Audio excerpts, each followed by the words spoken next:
Over the last few years, the residents of Kitere village in Migori County discovered that they were resting on an ore of gold beneath the surface.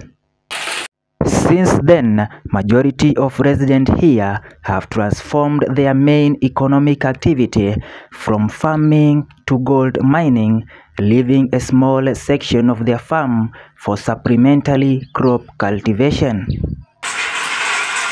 Just like any other type of mining, gold mining has come up with a number of adverse impacts to the people of Kitere and the environment around this place.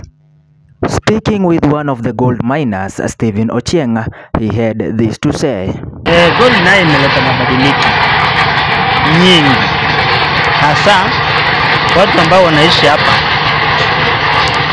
wanaishi maisha mazuri.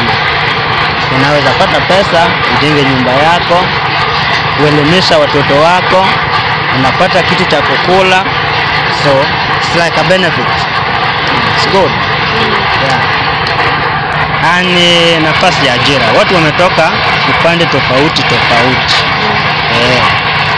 Benefits nimekwambia is like any other business where you start it to get a profit that can help you while in your home, with your family and any other people you are close to. According to Stephen Ochieng, the deep dug mines are reinforced using timbers to reduce any risk that might occur to the miners as they are continuing with the activities deep down the surface. Kuna chimba tukienda chini, labda kwa zingine unaweza chimba hapa kidogo na tukifika chini unaweza enda hapo, nitasema aje, sideways. Yeah.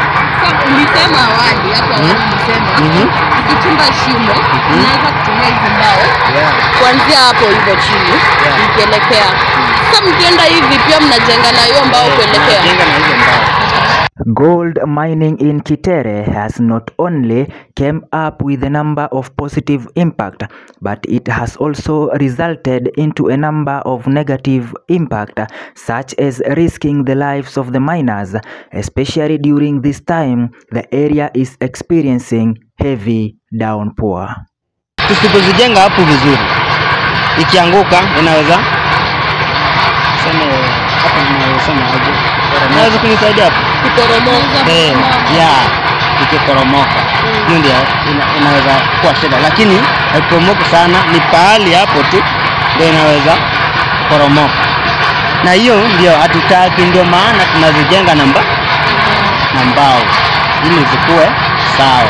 Juu hata sisi tunafanya hapo, hatuwezi ruhusu ziporomoke, na sisi tunafanya hapo.